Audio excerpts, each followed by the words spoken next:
Welcome to Understandable Insights, Information to Intelligence with Sue Gordon, the national security podcast that provides you an elemental understanding of the world as it is, not how you prefer it to be. I'm Eric, joined each week by the Honorable Sue Gordon, and together we'll break down the headlines shaping our world and ask how we should be thinking and acting as citizens and leaders across issues in intelligence, technology, and business. It's August 25th, 2025. Let's get to it. Hey, Sue, how are you? Good morning, Eric. I'm good. I forget that I look like this, and Sure. and then I see people's looks. And so then I'm like, when I go on camera, do I really want people to worry about me?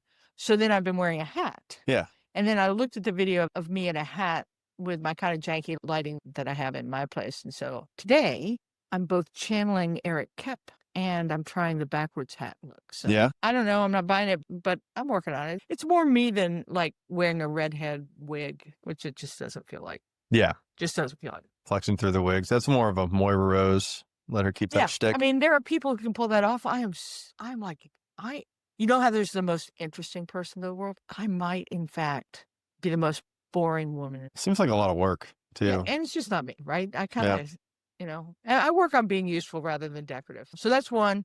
Two, I've made zero progress as a fantasy football manager or on my understanding who's out there so that I can win because I like winning. So, time's running short. I've got approximately a week. Yeah, there's still time. Yeah. Anyway, so that's kind of what's on my mind. Oh, I guess I do have one big thing. Yeah. Okay, so here's my big metaphysical question. Can you have law and order if people don't believe in it? In other words, if you don't believe in the Constitution, is the Constitution enough? I mean, it's not a tactical document. And if you just assert, well, I just don't believe in that. Or if you're a criminal and you're just like, it's like super rich people, like Epstein. Like, how did he get away so long? So that's my big question. If you don't believe in law and order, is the framework we had, which is the Constitution, enough? And we already seen that erosion with executive orders that are fundamentally unconstitutional. And the system goes, they're unconstitutional. And yet another one comes out that is equally so. So is belief in the rule of law necessary for the execution of rule of law? I don't know. Yes. I think some of it comes down to bystander intervention, right? People think, and the interesting studies there on people with a study just needing one person to speak up, right? Otherwise letting it go. And you see a lot of that in like sexual assault cases or just anything on an accident where people are thinking, well, surely somebody else will take care of this. Somebody else will step up. Everything from picking up a piece of trash to stepping in and saying, hey, we shouldn't do that. And I think that was some of the Epstein stuff. So I've been thinking that we're almost there. Remember last week you asked me about the California response to the Texas redistricting and were we on a race to the bottom, to use your study and the point you just made, or maybe it was just the first time a bystander stood up. Yeah. Anyway, I think we're at kind of that moment where what we have all held, or certainly you and I who have sworn to uphold and defend it for most of our adult lives, it seems like to us it's sacrosanct that it is not obvious that it will always have that standing. Yeah. Anyway. But it's also the framework and the executive orders fill that out and the legislation is really what's supposed to fill it out, right? But you're having this huge volume that the courts have a hard time keeping up with because not every executive order can go to the Supreme Court, right? I mean, I guess it could, but their backlog's just going to become longer and longer and longer. Yeah, I love that. So I was talking to my son this morning, Jay, who's an assistant district attorney, and he said, to your volumetric point, and I think that is a real struggle with democracy right now and just time and volume. It's like the system, we don't have the system defined such that it manages that.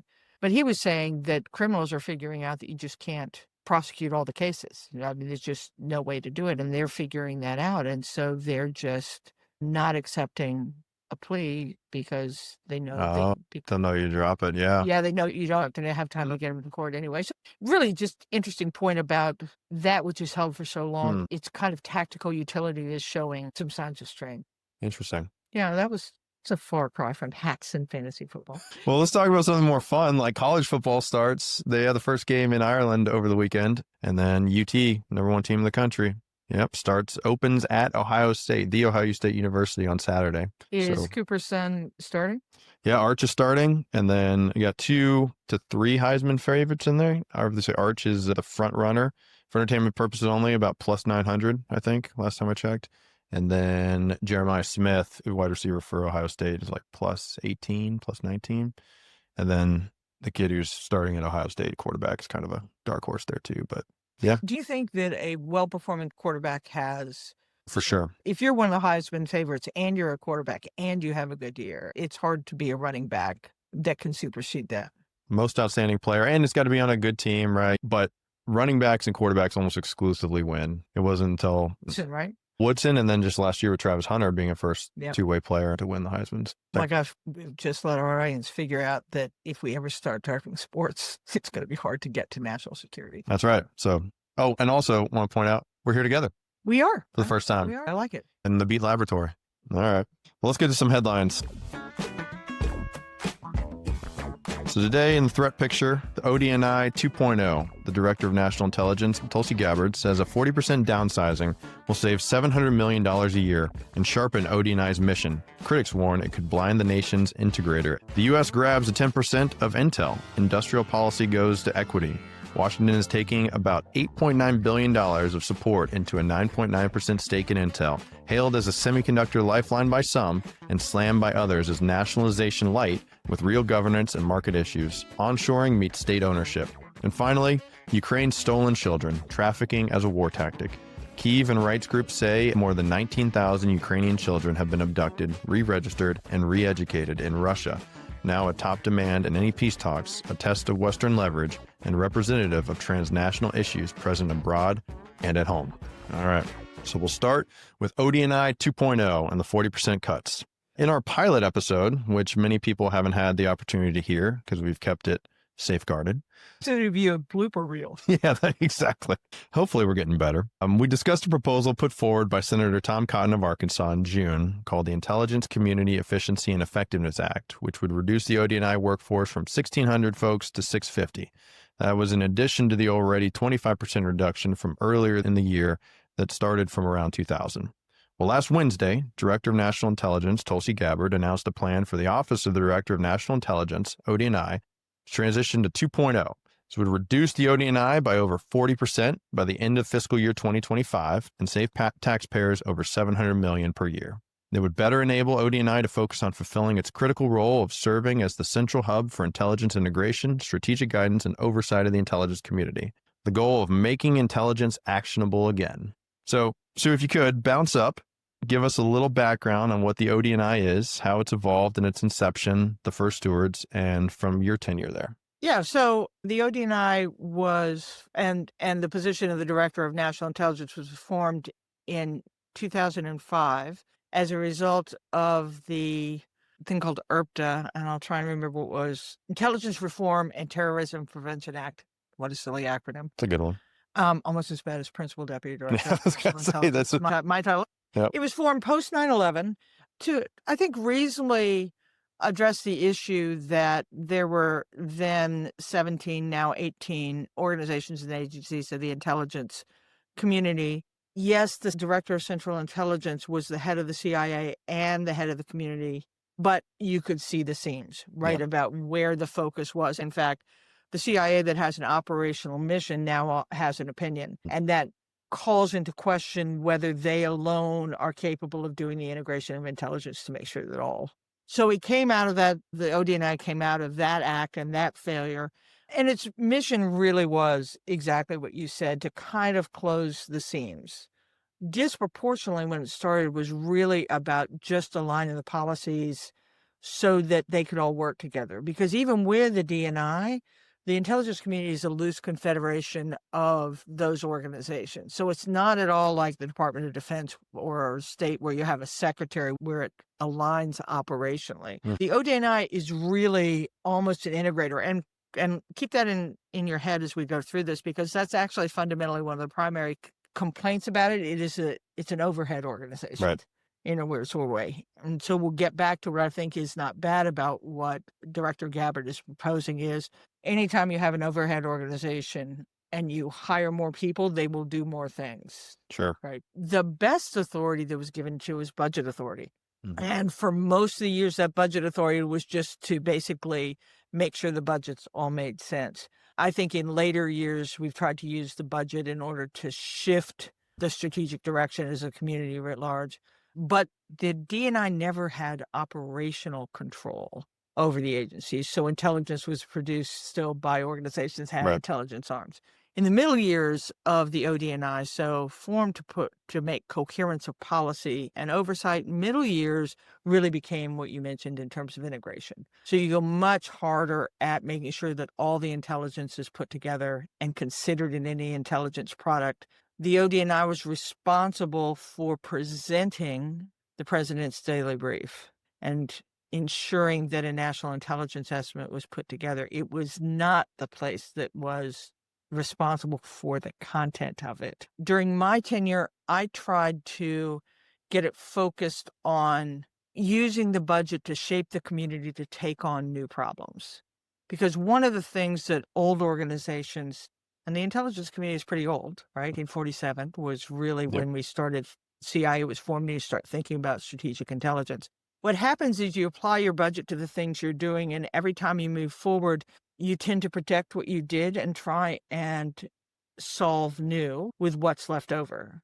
So if the intelligence community is 70 years old, a lot of Cold War stuff that it had, and then it tried to focus on proliferation, but it's still keeping the Russian stuff. Then counterterrorism comes, and so it's got that. And Adding on top. And you're adding on top, and you're trying to do things like China and technology, what's left over. So it moves along. I tried to use the budget to get coherence of that shift. And so that's the ODNI. Is it a great organization? I've already mentioned overhead organizations, staff organizations, you almost always have to keep them in check. But I will say two things that would not have happened as well as they did without the ODNI is, one, it was the home of the National Counterterrorism Center. And in 2005, as evidenced by the fact that we fell victim to an attack, the agencies themselves were not doing enough counterterrorism work. And so one of the functions of the ODNI is when you have a new mission area that the agencies themselves are doing. So this idea of a center was coming on. The second thing that came with the ODNI was the inclusion of domestic agencies with their intel capability and integrating those. So think back to 9/11, one of the questions was there were just gaps between what the FBI knew about what was happening domestically and what the intelligence community knew what was happening overseas. And that's a result not of sloth, that's just a result of where their authorities lie. So post 9/11, what you see is the FBI's intel capability and DHS's intel capabilities are now part of the intelligence community. I believe that when we moved to a digital world and adversaries and competitors figured out that they could attack America here, and they knew that the intelligence community's authorities stopped at our shores disproportionately, or at least required coordination, that one of the primary benefits of the ODNI was our ability to follow our adversaries and competitors when they came to our soil, and the inclusion of the domestic agencies became important. So that's kind of the history.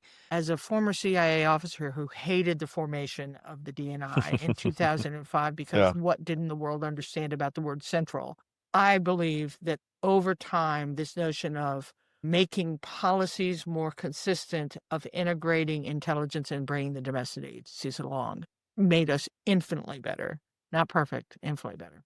So that's the backdrop. Yeah. So now you mentioned that Director Gabbard comes in with changes, and I think there's good, bad, and dangerous about it. The good is, yes, every government agency should be looked at. Even well-intentioned organization just will still grow. So yeah, take a look at whether everything you're doing is stuff that you need to do. Yeah. Good thing. It's what I tried to do. It's what my predecessor tried to do.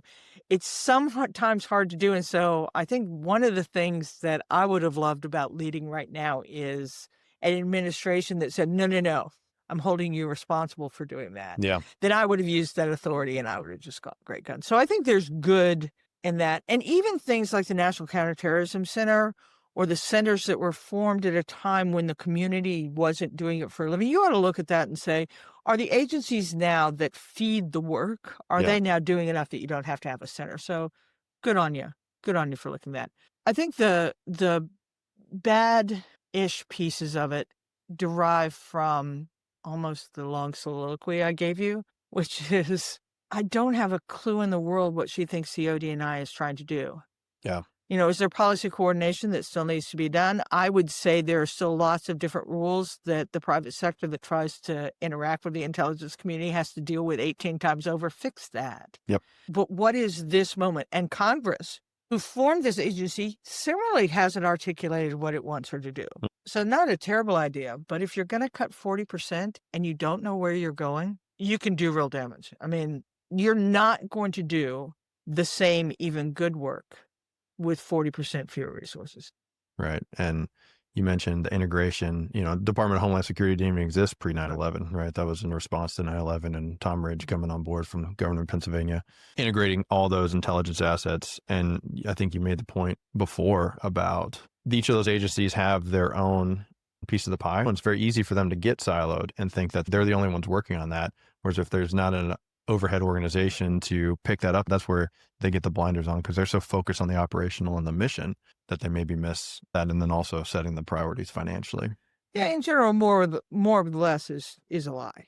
Yeah. You're going to do less with less. And so my question is, I haven't seen demonstration that this administration really understands the value of intelligence writ large. And if you haven't articulated what your new thing is, Yeah. how do you cut and still have something good?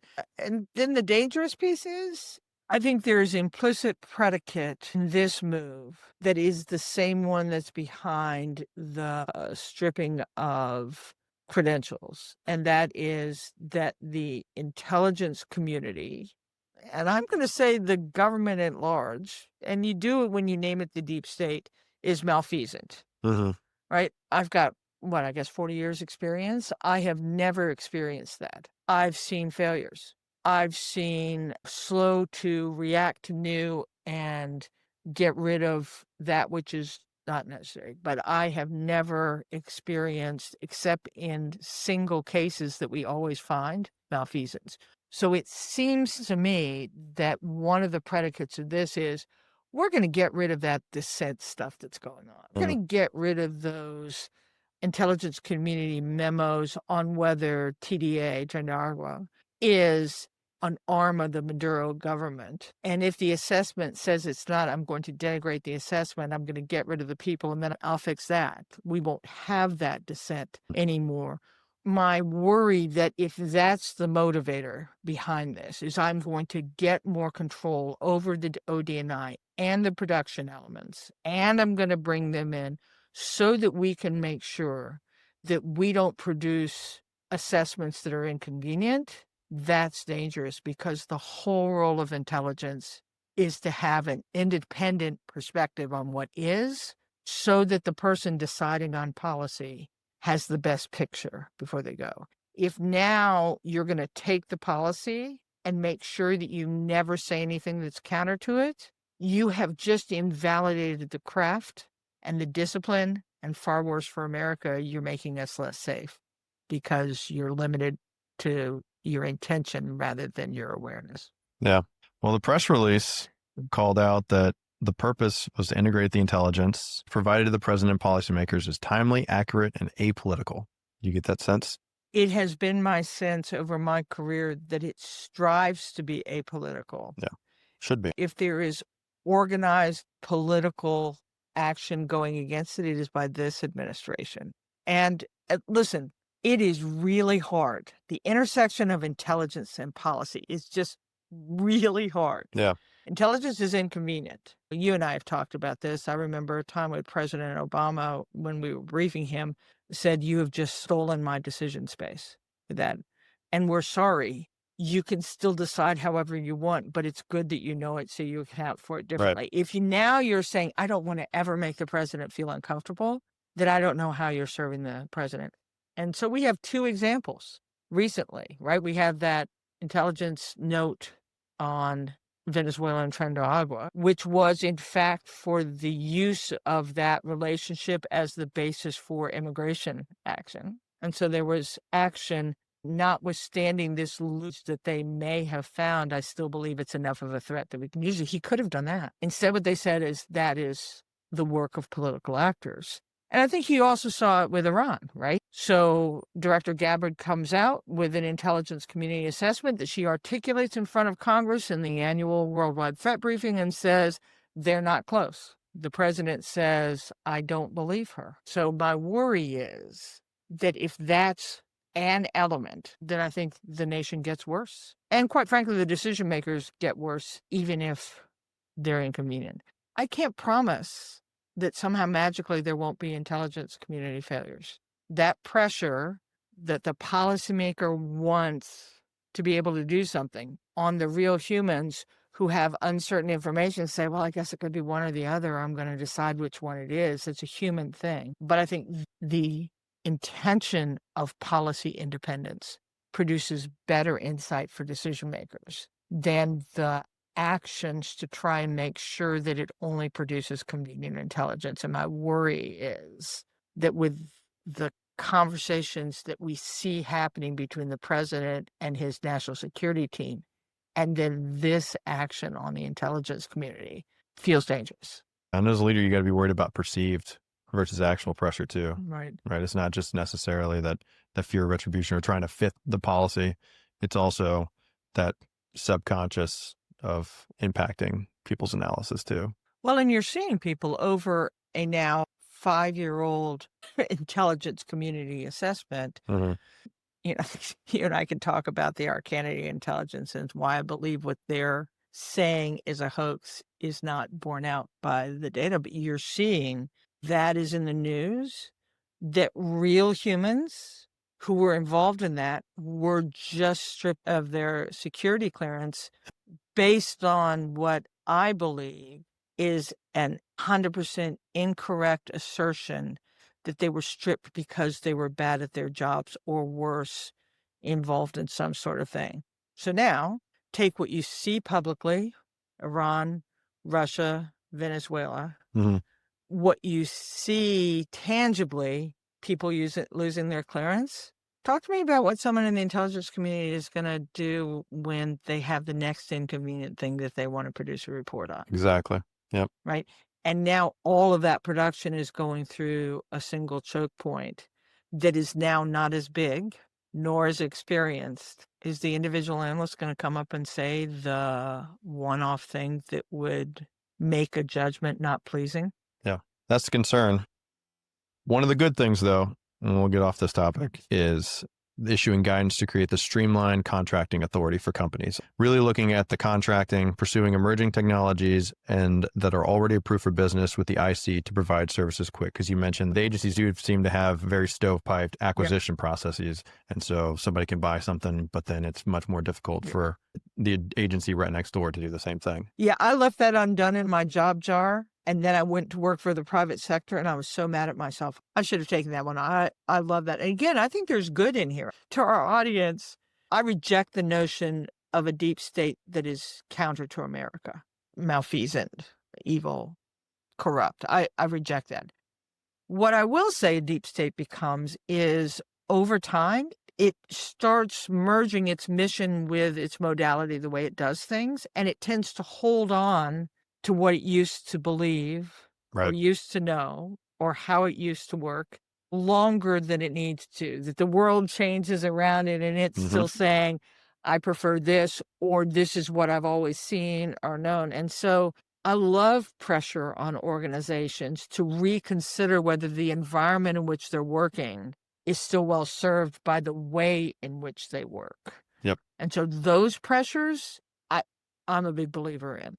But you do also have to make sure that this is a Doji mistake, right? I think what we now look at Doja's actions where you say, good idea. You know, everyone that worked for the government says, oh, yes. Yeah.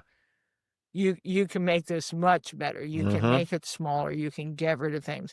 What we saw when people that didn't know what they were doing went into it is they missed things that had the wrong name but were actually super important. Right. Even if it didn't look like it. If you don't know where you're going, you're unlikely to get there. A good initiative, bad judgment. Dangerous potential. Yep. All right, let's move on to the U.S. government taking a 10% equity in Intel. The White House says the U.S. will take nearly a 10% equity stake in Intel, an extraordinary step that converts billions in chip support into shares to shore up domestic chip making. CHIPS, in addition to being a hit 1970s TV show about California Highway Patrol, is an acronym for Creating Helpful Incentives to Produce Semiconductors for America Act. It was designed to revitalize the U.S. semiconductor industry, address vulnerabilities in the supply chain, and strengthen America's economic and national security. Intel, the company, was founded back in 1968, and for anyone coming of age in the 90s, remember that Intel inside commercials and their partnerships with Dell, they were a preeminent chip company. 1997, they were one of the top 5 American companies. Fun fact, Moore's Law, that states the observation that the number of transistors on an integrated circuit will double nearly every 2 years at minimal cost. Basically, computing gets exponentially better. Comes from Gordon Moore, co-founder. He published that article in 1965. So Moore's Law is attributed to one of the founders. 2 years after Jensen Huang was born. So these are like the OG, Yep. Chip guys, computer guys. Interesting. When the CIA was looking at what private citizens it would ask to form Incutel, right? So that was the idea that let's get venerable U.S. technology leaders to be the board of trustees. Yeah. Who would make the decisions about in what you invest. Andy Grove, then of Intel, was one of the ones we were looking at to see if we could ask, and that was 98. So very consistent with just how powerful they were. Well, now on a bit of a downswing. So they're currently losing about $1 billion a month. Their trailing 12-month price to earning ratio is negative 5.3, which is largely driving a negative 4.7 earnings per share. The new CEO was appointed in March, Lip-Bu Tan, and it's turnaround time. Make Intel great again. See if I can fit one of those into every segment. So a little background on what the tech companies and the chip companies are doing here. NVIDIA and AMD are fabless, meaning that they don't make their own stuff. From the NVIDIA's 10K, which is their annual report to shareholders, year-end January 2025, quote, "We utilize a fabless and contracting manufacturing strategy, including wafer fabrication, assembly, testing, packaging, and that allows them to, quote, focus our resources on product design, quality assurance, marketing, and customer support." So these chips are designed in the US, but made elsewhere. From the same 10K, NVIDIA uses foundries such as TSMC, the Taiwan Semiconductor, and Samsung to produce our wafers, and they utilize packaging with contract manufacturers like Foxconn, also known as Hanhai, Taiwan, Wistron, Taiwan, and Fabrinet for assembly, test, and pack. Fabrinet has a few U.S. locations and around the world. They're a little bit more geographically spread, but mostly Taiwan. Yep. Why split? Well, they're very specialized operations, thinking clean rooms and people in hazmat suits to make these wafers. And there's a lot of capital expenditure and significant investment to do all these different steps. There's throughput and bottlenecks. So if NVIDIA was to control all these processes, they'd have to manage their own supply chain, and it takes effort away from their design priorities. And then there's also geographic dispersion, but the dispersion currently is Taiwan and the United States, right? So not that much there. So there's an opportunity here for vertical integration across this industry, right? Vertical integration is when a company takes ownership and control of multiple stages of its production or supply chain, either upstream, so they pull the raw materials, they invest in their own, think mining facilities or rare earth production, or downstream distribution, retail, they provide distribution channels. So what the U.S. is doing and the government is doing is converting part of the chip style support, which was a grant, into about a 10% equity. Intel is also drawing some outside capital. SoftBank released an investment about $2 billion last week too. And a large part of this is U.S. Commerce Secretary Howard Lutnick said, quote, "We cannot rely on Taiwan, which is 9,500 miles away from us and only 80 miles from China." Intel is focused on geographically balancing their manufacturing capability. They also have foundry services, which is where they actually create the chips themselves. But they closed Friday at $24.80 a share. Sue, are you ready to invest in Intel? No. So many good storylines in what you just articulated. One is the supply chain, and I think that's kind of an underlying thesis legitimately behind this. And for anyone who's interested in it, Chris Miller has written a really great book. It's a couple years old now, but it's really good, called Chip Wars, which really talks about the emergence of the U.S. strength in semiconductors and chips, and then how we offshored it for all the reasons that Jensen says, which is that isn't it just pure economics. Yep. The manufacturing itself is something that is expensive to do here, and we really like the design and the integration better. So you can see how that decision was made. And then you saw during the pandemic the beginnings of a concern about if we don't control that supply chain and we can't import those chips, it really affects high performance work. Mm-hmm. In Chris's book, Chip Wars, what if Taiwan is embroiled in their own conflict over unification with mainland China? There are tons of studies that say the economic impact of losing that chip supplier today would make the pandemic and bursting of the internet bubble look like speed bumps economically. Trillions and trillions of global impact. And for the average bear, not the person that needed that chip for their rocket, you wouldn't be able to buy a washing machine. So you can understand that there's this strategic interest to the U.S. behind the CHIPS Act to try and reduce this vulnerability that we have. So when you look at this action by the U.S. government, you can say makes perfect sense, right? You're going to secure the U.S. semiconductor capacity. You're going to protect against supply chain dependence from TSMC. You're going to try and buttress Intel's foundry capability, because just kind of across the board, when the president talks about bringing manufacturing back, that is an expensive, long-term project. And so you can say, wait, great, the U.S. is going to invest in Intel so that they can move the foundry company here.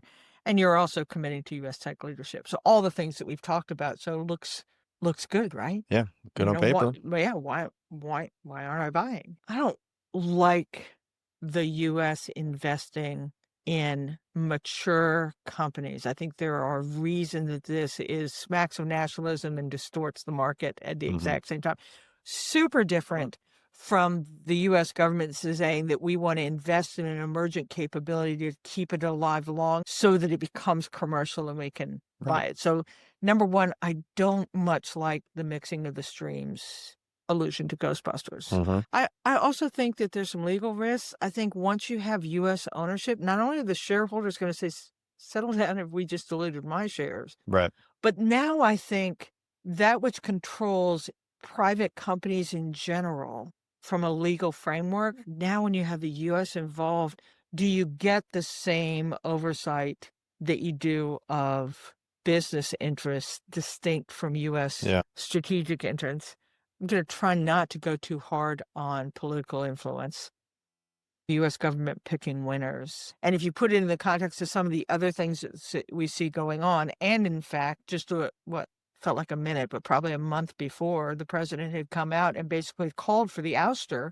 I think it was like a week before. Yeah. It wasn't that far before he dragged him into the White House. The CEO of Intel. And now we're going to invest U.S. dollars to prop up the company in ways that we haven't before. So I think that in general, I don't like it. And then the last thing is, you're taking a failing company, but a struggling company. I don't think there's a lot of historic precedence for government involvement to make a long-term change to that picture. And so now you've kind of warped the market forces with U.S. investment, unlikely to overcome the business weaknesses that led to their struggle as well. So I don't know that there's a lot of history that says government gets involved, a company does better. Right. Well, I think the stock rose a little bit. I think it was like a 7% gain over the news on Friday. And that was at market close Friday. And I believe Tan was called in. Originally, they were concerned with some of his ties to China, and he had previous investments that were based in China. And then he went to the White House and probably had his bouquet of compliments. And here we are with our 10% investment. But in terms of the historical context, most of the government bailouts or government investment have been with really struggling companies. So you look back to World War II, there's Defense Plant Corporation. That's where the government financed plants for steel, rubber, aircraft, things that we needed for the war effort. But that was government owned and then leased back for operations to private firms. He had a number of bailouts over the years. There was Penn Central Railroad in 1970. You have the airlines in 2001 and 2020, so in response to 9/11 and also the pandemic. And then the auto industry, Chrysler in 1979, GM and Chrysler in 2008, and then also the banks in 2008, the Troubled Asset Relief Program with TARP. So for the autos, that was mostly structured loan guarantees and equity warrants. And then for the banks, that was Treasury took equity stakes in those banks and then sold them later. So the difference, I think, is in 2008, Wall Street and Detroit were both failing. Intel isn't insolvent, but trending that way. Those firms had all gone over the edge. Intel is just kind of floating and drifting down. Do you think this competitive pressure will work? Because it's not only taking money that otherwise would have just been granted or given to them, at least from the American taxpayers, I guess. We're not just granting money to this, what was a top 5 firm, that we're going to see something, theoretically, something back on it. But couldn't you get return just on a loan? You could. And that's what. Or an investment. I mean. Yeah. So the Treasury auctioned their Chrysler stock warrants in 1983 for $311 million. 2011, Treasury reported $886 million in gross proceeds from those TARP funds that they were Koepp. And all that goes into the Treasury's miscellaneous fund. So there was some concern and talk about possibly these returns going into a sovereign wealth fund, which in February, there was a presidential directive that proposed creating a U.S. sovereign wealth fund. But where this money would go most likely is in the Treasury's miscellaneous fund, which is kind of like the America's checkbook. Anything that's not earmarked for something specifically goes into this account. It's used to run day-to-day operations, long-term operations, and manage the budget and overlays. So that initially sounds good, right? We're going to take money that comes in and put it towards the national debt in the budget, theoretically. That'd be good. I'd be okay with that if I had a little bit more transparency. I mean, it's true. Who's decided, right? So now we've just had 8 months of Congress having appropriated funds according to their Article 1 responsibility, and the administration coming in and deciding what they're going to cut based on their preferences. So yeah, it sounds pretty good. I don't mind that money cutting in, but I do worry a little bit about the transparency about does it become a slush fund? Right.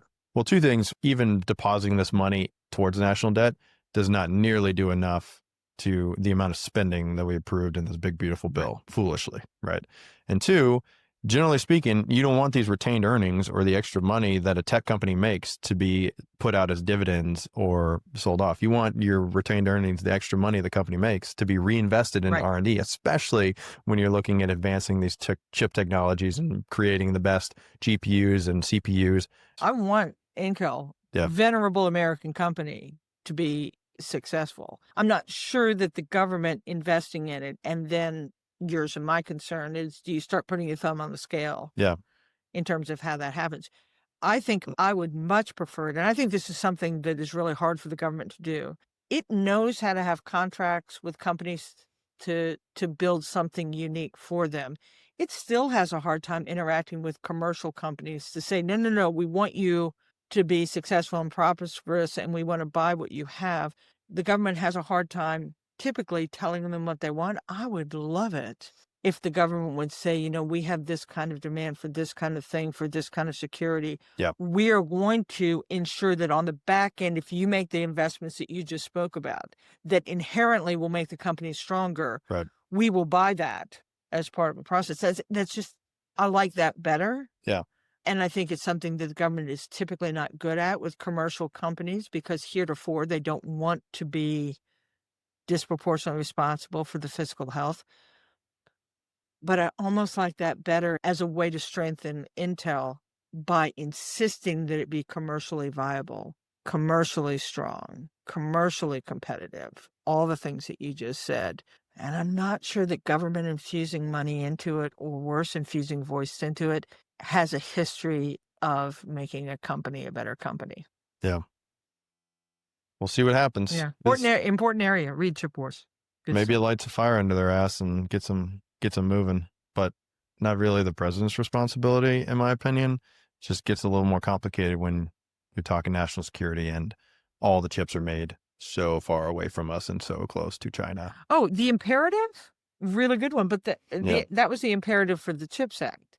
don't mind us looking to say, is the CHIPS Act going to deliver the outcome we want in the time frame we need?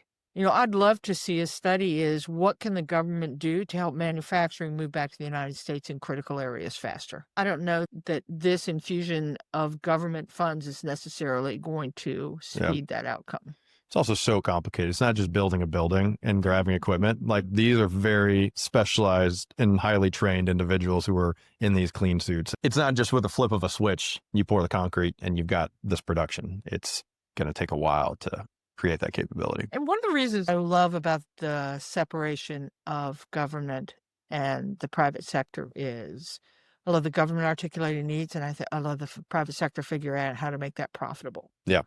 I don't like it when you prop up a process with assured dollars. It's the same reason why I hate overregulation by the government, because the government puts regulations oftentimes without understanding what the consequence of that regulation is going to be. I'd much prefer a company say, oh, no, I've got to secure my supply chain because I understand that role in national security, and figure out how to secure a supply chain in a competitive, market successful way than this sort of half-half, which in my experience doesn't work out as well as we'd hoped. All right, let's transition to human trafficking and the theft of Ukraine's children. This is a pretty rangy episode. Yeah, we're kind of over the place, and also want to put a trigger warning or disclaimer on it for some of the audience that some of this content, especially for parents and young children, consider your listening environment.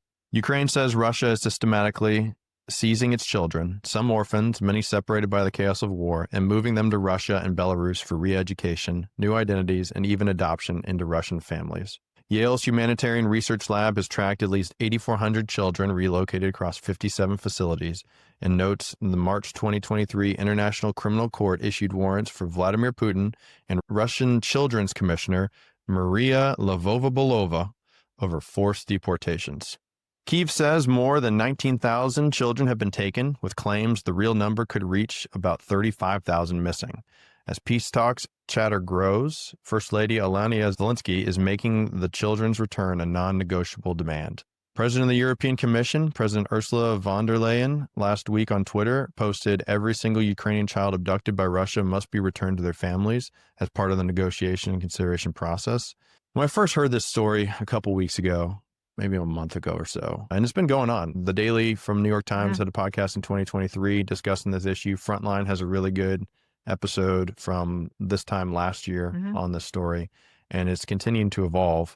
But I kind of dismissed it, or maybe it was cognitive dissonance of like, that can't really be. This has got to be propaganda on one side, or some woke agenda thing pushing this narrative that's been blown way out of proportion. But the more we looked into it, the Russians are targeting classic high-risk individuals.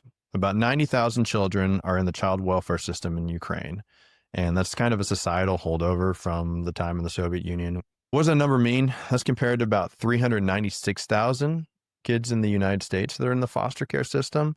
But when you compare that to the population, about 2.24% of the Ukrainian population is those 90,000 children versus 0.1% of the U.S. kids in foster care. I know this isn't an exact or the greatest comparison, but it helps identify how much larger that number is in Ukraine than it is here. And this also isn't like a Krampus snatching bad children in the middle of the night. There are some that are being taken from hospitals, some that are taken from schools, and many that are solicited from summer camp, go on a 10-day holiday in Crimea. And then when they're set to return, those are obstructed. The camps or vacation programs are used as funnels to keep the children there. And what they're trying to do is identify and assimilate with Russification. So they're doing passports for these children, new birth certificates in some cases, sending them to live with Russian families, and banning the use of Ukrainian language and history of their schools. There's demographic and political control, so they're fast-tracking citizenship for some of these children. And what they're doing is they're moving a lot of them over to Crimea, which is the relatively recently annexed or conquered portion of Ukraine. And so they're trying to push this state propaganda and legitimacy, saying that, no, you are Russian, you are here, there is no Ukraine. And so they're building up that population and that denationalization. And they're also using it for Russian propaganda, highly publicized meetings between Putin and, again, Maria Lvova-Belova, highlighting the rescues and adoptions. There's a big celebration of sorts in a soccer stadium about a year ago when they said, thank you to the Russian troops for rescuing us and saving us. And they had these Ukrainian children they were using as props.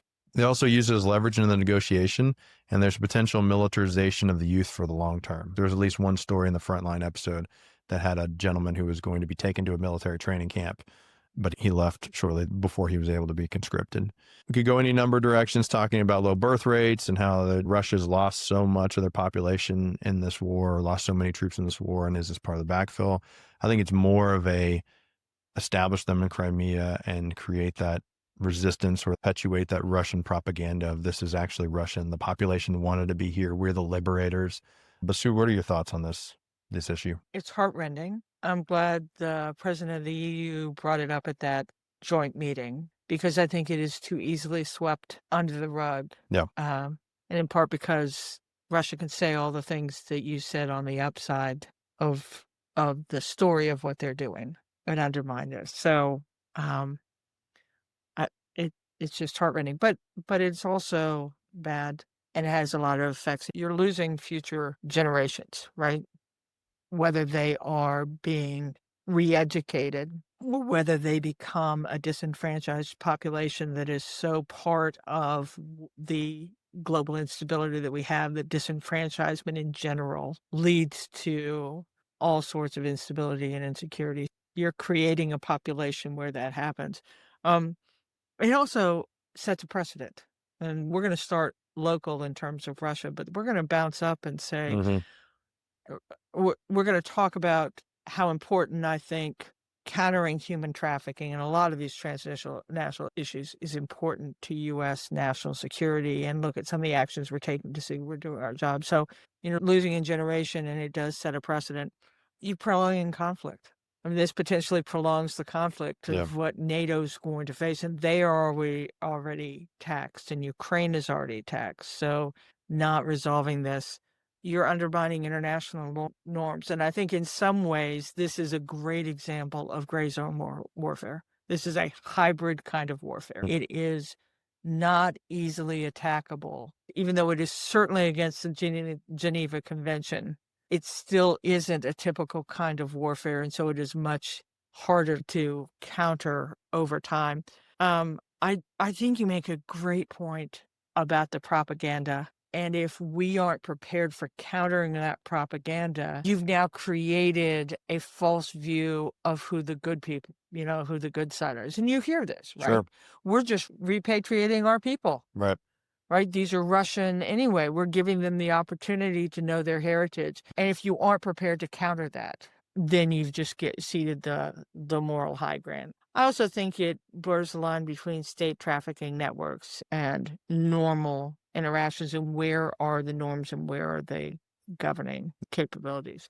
I think it is really problematic in Ukraine and Russia, but I think it is a huge issue when it goes on globally and goes uncountered. So it's tragic and desperate and triggering, but it is a type of warfare. It is transnational in that it is typically doesn't stay in boundaries, and it is harder to counter. And I think we can talk about whether the U.S. is pulling back as part of its America First, we hate globalization. Is America pulling back in terms of its leadership on these transnational humanitarian issues? So we've got the case of Ukraine, Russia, that really needs to be part of any resolution. Yeah. And then you have the larger issue of how is this issue globally important to U.S. national security? And part of the reason why we want to talk about it is back to that bystander intervention. By Right. speaking up and saying something about it, it hopefully empowers other people who maybe can make a difference in a different way. But we also have these issues at home, and we can't isolate ourselves from it, take the hard line against it regardless of where it's taking place. I pulled a couple different articles. In Boston, the Boston Police Department with FBI and state police support made 13 arrests in an anti-trafficking sweep around the Massachusetts corridor. Kansas City, a coalition of county sheriffs and local PDs conducted a 2-day operation in Kansas City's Northland that produced a dozen arrests tied to trafficking. South Dakota's interstates and events such as Sturgis intersect with trafficking and elevated risk to Native communities and rural youth, And then in Nebraska, a multi-year investigation tied to Omaha area motels and beauty salons led to 5 arrests on sex labor trafficking, visa fraud, money laundering charges, and cash and jewelry seized. So we can be effective locally, but I think what's important to point out is that all these were combined efforts, right? They were either with the FBI Right. or multiple Right. agencies. And part of that is because of the large geographic dispersion of these crimes, but also some of these smaller local authorities don't have the budgets or the manpower or the personnel to prioritize all the things that they have to do. And so they need help collaborating on these. So it's a big national issue. And to the point that if the federal government is walking away from it, on August 12th, the State Department releases 2024 country reports on human rights. And the department said it, quote, restructured the report to remove redundancies, improve readability, and better align with statutory mandates. Streamlining, not politicization. They moved away from an expansive list of politically biased demands towards a tighter, congressionally required product, which included taking some of the statistics out and putting them in an appendix.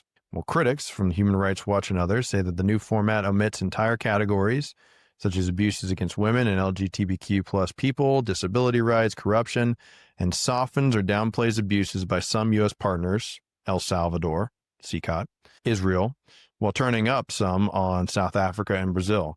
Locking up Bolsonaro, you shouldn't do that. So undermining the report's credibility. Yep. Do you think we can isolate ourselves No. on this issue? I don't either. Let's just go down what you said in terms of the direct impact on national security. And the Trump administration has weakened our position on that. I think it's consistent with what they say America First is. Mm-hmm. I maintain, and you and I have talked about this, it is totally legitimate that the U.S. has sovereign interests. Yeah. But pretending as though we can stay to this island we have and not influence and not invest in what's going on.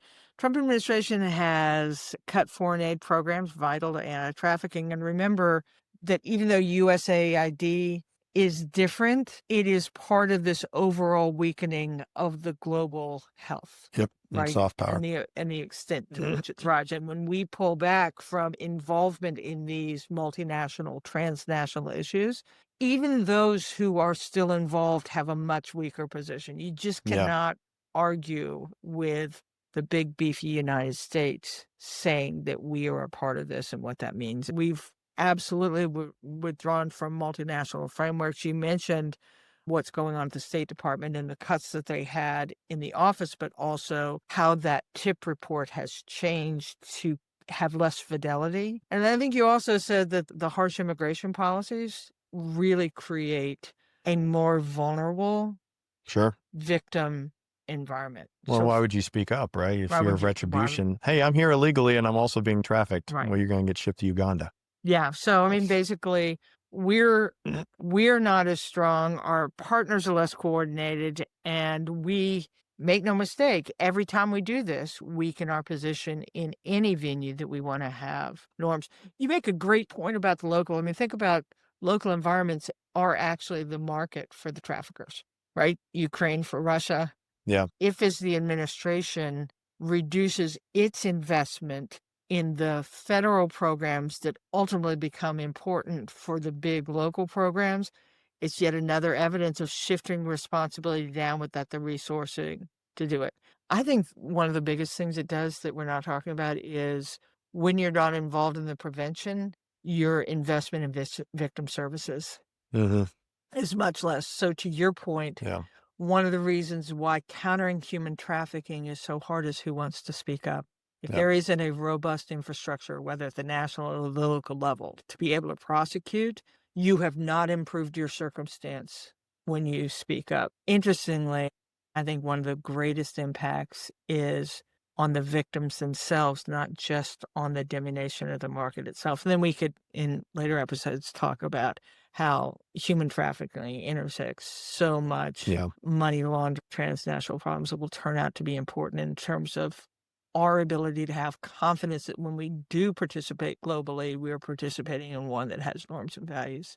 But I think for people listening to this, as we see what happens in Ukraine, Russia, don't let the issue of these children go by the wayside in some sort of random, well, they're owed the land or we need peace. No, what we need is resolution to the situation that has affected real humans Yep. in really profound ways. Yeah. It's hard to isolate all those human traffic just on its own, because Yeah. it's kind of like, how bad is cocaine for you in pregnancy? Right. Well, I don't know. The people who do cocaine also probably participate in a lot of other high risk behaviors. So people who are doing human trafficking are also money laundering and doing tax evasion and a lot of this other stuff. What we have here, though, is a platform and negotiation in this Ukraine-Russia conflict to have some action here, right? If we truly cared about the moral high ground, we would go after every African warlord with a machete. Right. But we don't have the resources or the capacity to do that. But here we do, because this is a Western ally, right, in Ukraine, and The someone we're numbers are committed to. big. And the numbers are big. And not to mention, this is the long game Putin's playing. And this is enough to change the tide and the sentiment within Crimea itself. Because when he invaded in 2014, 2014. it was a liberation effort, right? It was, hey, these people want to be part of Russia. And so if you take children I'll give it to you. and you start planting that, right? Right. Like, It airs legitimacy, but the human cost is profound. So I love how you said that. So on the one hand, it is a real issue. It's tangible. Best addressed as part of this overall thing, because what we know from the whole other conversation we have is once it just becomes one event, it becomes part of the diaspora and harder for anyone to grasp it. So not only is it a tangible issue, but how we counter it is a stalking horse for what the U.S. position is globally, and might have some good advantage in terms of doing it. And since we're always talking about what people can do locally, remember that when we elect people to our state houses, one of the things they act on is the budget. How well are we positioned against this? Because it is happening here. one of the other things we can do is watch out for some of these risk factors. Human trafficking is the use of force, fraud, or coercion to obtain some type of labor or commercial sex act, or which the person performing the commercial sex act is under 18. So a lot of things you're looking out for. Does the person appear disconnected from family, friends, community? Are they often in the company of someone who he or she defers to, someone who seems to be in control of the situation, always does the talking? Does the person appear to be coached on what to say? Are they living in unsuitable conditions? Do they lack personal possessions and appear not to have a stable living situation? Do they have freedom of movement? And so the Department of Homeland Security has a phone number, 1-866-347-2423. There's a National Human Trafficking Hotline, 1-888-373-7888. And you can also text to 233-733. So those are all things if folks see something or see Our any high-risk listeners are behavior. bystanders, right? That's right. I love that. Moving on to what we're watching. You have any predictions or things that are going on? Ukraine, Russia will come around. I don't think we've moved an iota No. from what came out of Russia or what came out of the meeting with Zelensky and the leaders. Interesting that they just had their Independence Day celebration in Ukraine, no U.S. presence there. Interesting that I think J.D. Vance said that Russia has made just a ton of concessions against what? Well, so it matters.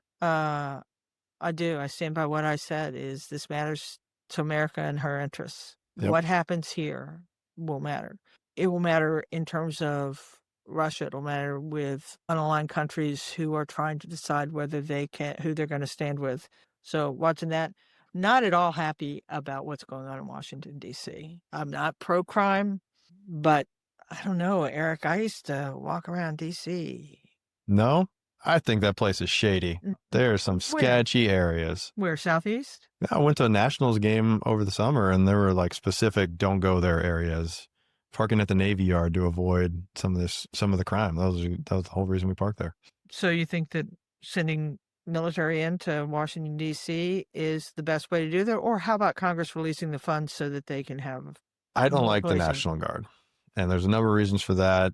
One of which I need to look into a little bit more is and I'm not sure how the National Guard plays, but when you mobilize reservists, you can't touch them for a period. You can't activate them again. National Guard might be a little bit different, especially for disaster relief and response. Look into that, because I was listening to something that said that when the president calls them, they're now federalized. And how long does that last? Yep. How long it lasts and how long before you can utilize them for either peacekeeping mission, deployments. And there's different articles and different tiers, and I'll get smarter on that.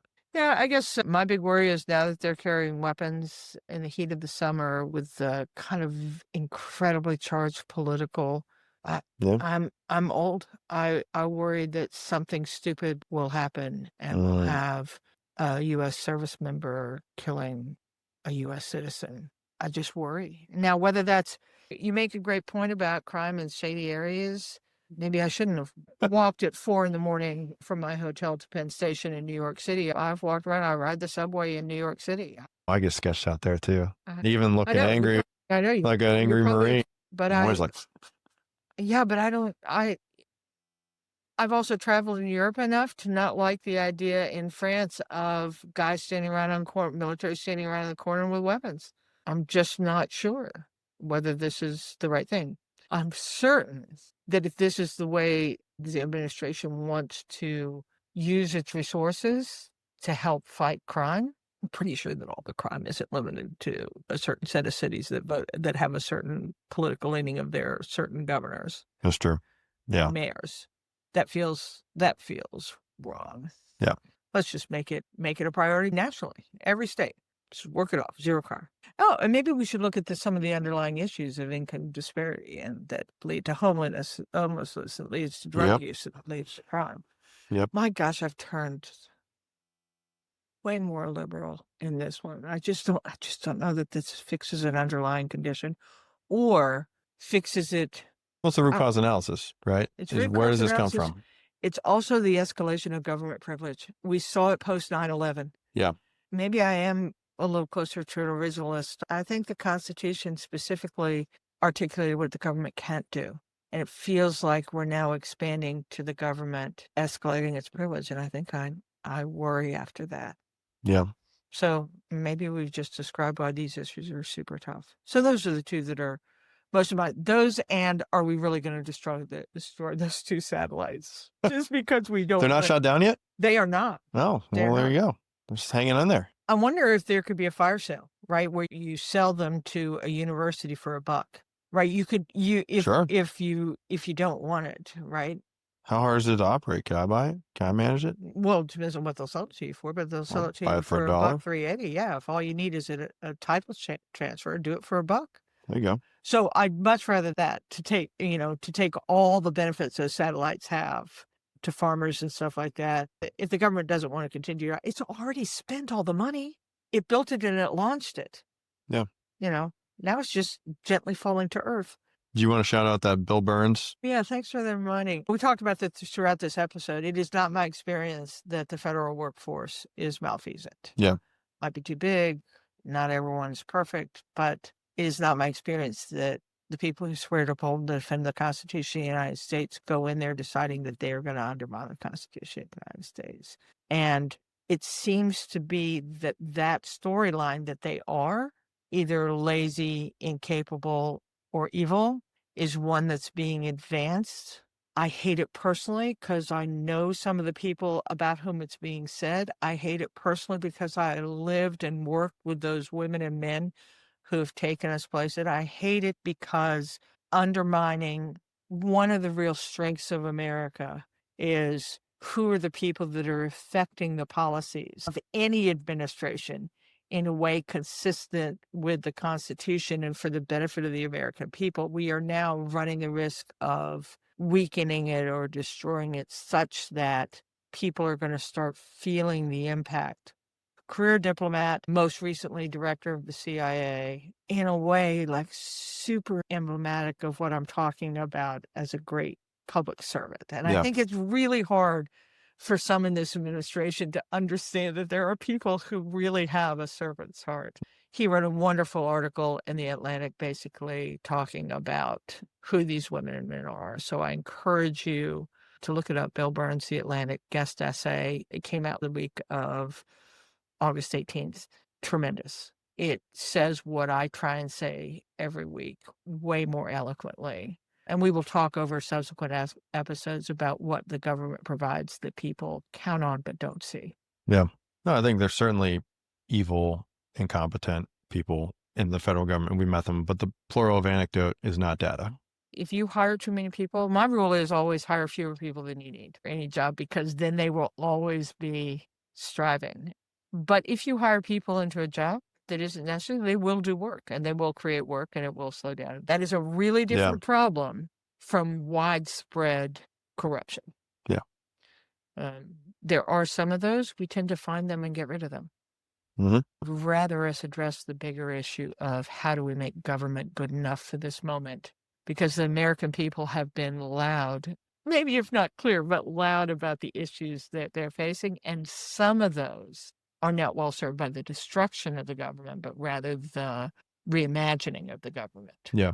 Since we're handing out flowers, Bloomberg reported that Oracle announced a gigawatt scale data center. One of the biggest targets is West Texas, putting the company on the hook for tens of billions of dollars to meet AI demand from clients like OpenAI.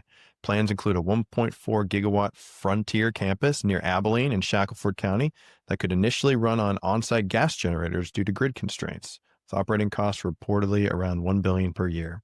So one issue that's not West Texas. Especially northeast of Abilene. That's big country. It's not quite West Texas. Like, I live in Texas, but I love working with a Texan. I Yeah. love the I was like, where is Shackleford County? I think I know where that is. Yeah. That is not West West. Texas. I love it. Okay. Second, Sweetwater is like the wind farm capital of the world. They've got these huge, actually, graveyards of wind turbine blades and stuff. Anyway, that's just a few miles west of Abilene. So kind of in that ballpark. Interesting with renewable energies there. But three, you called it. The private sector can't wait for Washington to prescribe fixes. Leaders need to keep advancing security and reliability because adversaries won't slow down. And you talked about the investment in infrastructure. So glad Larry Ellison's listening. He probably had this in work before we talked about it. But, you know, they're making some moves. Oracle. Yeah, we talked about, like I said, I'd be what I did with the physical infrastructure. I go with the digital infrastructure, and these companies, I think the company's my partner. Oracle, huge in the analytics and databases, and now making a move with the cloud. Big pivot. I love the move to a less obvious place, right? So one of the things that these projects can do is really inspire a population that isn't going to move to a big city to be employed. You'll see the increase in the educational base around it. So many good things. So Larry Ellison, Stafford Cots, a friend of mine, Kim Lynch, who's part of federal programs.